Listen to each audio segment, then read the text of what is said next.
Hi there, long time no see. I hope everything is going well. Please forgive my get-up this morning, my outfit, my clothes. I've just walked in the door from walking my dog. I had some thoughts while I was walking my dog, and if I don't share them with you now, my imposter syndrome, procrastination, all that jazz will get the better of me, and this video will never be shared. So this isn't a polished, perfect Instagram video, but maybe it will break up your feed. Maybe some imperfection is what you need to see today.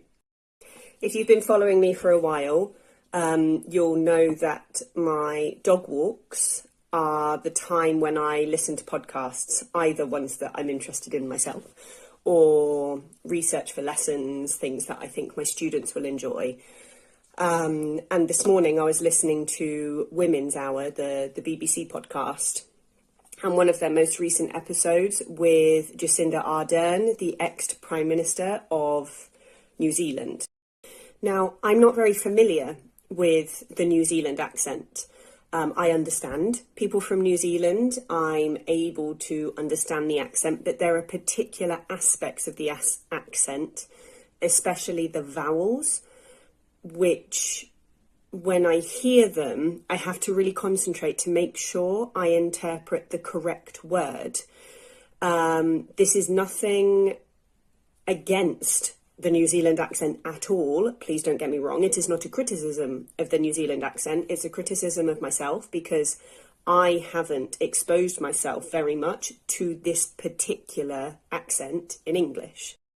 So I've noticed that while I was listening to this podcast episode, there were certain words, certain phrases that I had to kind of backtrack. And as I was listening to the stream of speech, the flow of speech, the sentences that Jacinda Ardern was saying, I kind of mentally stopped and asked myself, what did she just say? Did she say leave or live? Did she say this or that? Did she say that? And in a matter of seconds, my brain figured out what she was saying.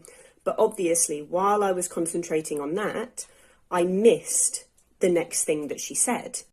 Now, because I was listening to this interview, because I'm interested in it, in a relaxed environment, relaxed atmosphere, that's fine. I've already said to myself that I'm going to go back and listen to this interview again, probably this evening when I'm walking my dog again. It wasn't a high pressure or high stakes situation, so that's no problem.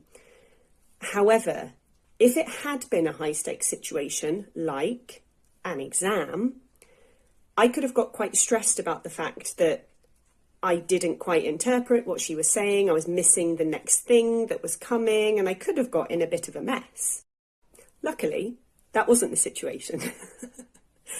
And this might also be the situation for you when you are listening to people speak in English in your own time, for your own practice, for your own enjoyment. When you are not being tested on your listening skills, there is nothing wrong with finding someone's accent difficult to interpret, having to stop whatever you are listening to think about what the person has just said before you move on, or listening again when you realise that you've missed something, or because you've been interpreting what the person was said, you've missed the next thing. There is nothing wrong with doing that. In fact, the most important thing is understanding why that's happening. Like I said at the beginning of this video, I understand that I've had very little exposure to the New Zealand accent. That's my problem. And so when I next listen to someone who has a New Zealand accent, I need to remind myself of the particular, what can we say, like the idiosyncrasies, the particular aspects of that accent that I'm not familiar with, and therefore when I hear them, pay attention to the fact that that's what the person is saying. This is what is happening while I listen. I'm so fortunate to live in a world in which people look different, sound different, use different words to express the same idea. It is wonderful to live in a world of diversity. That means that when we listen to things, when we talk to people, when we read things, there will always be things that are a little bit more difficult for us to interpret if we are not familiar with the particular type of English that that person is using. It is not a problem. It does not mean that it's less accessible than other kinds of English. It just means that we need to be aware of it and seek out opportunities to expose ourselves more to that kind of English. That's exactly what I'm going to be doing over the next couple of days. I love listening to Jacinda Ardern. I think she is such an inspiring speaker. I think she's so wise. So I'm going to make an effort over the week.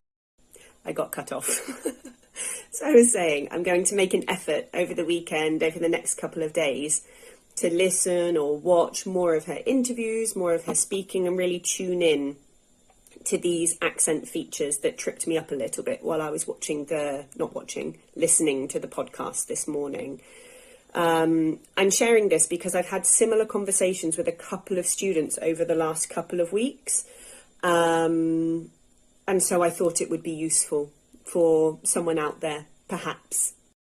I'll put a link to the episode that I was listening to in the next story. Let me know. What strategies do you use when you come across an accent that you aren't so familiar with? And so listening to a person speaking with that accent might be a little bit more tricky. What strategies do you use? What techniques do you use? How do you deal with it? Because the more we expose ourselves to people who speak differently to us, or to speak differently to how we expect someone to speak, the more we open ourselves up to different ideas, different opinions, different ways of seeing the world. And I think that's fantastic.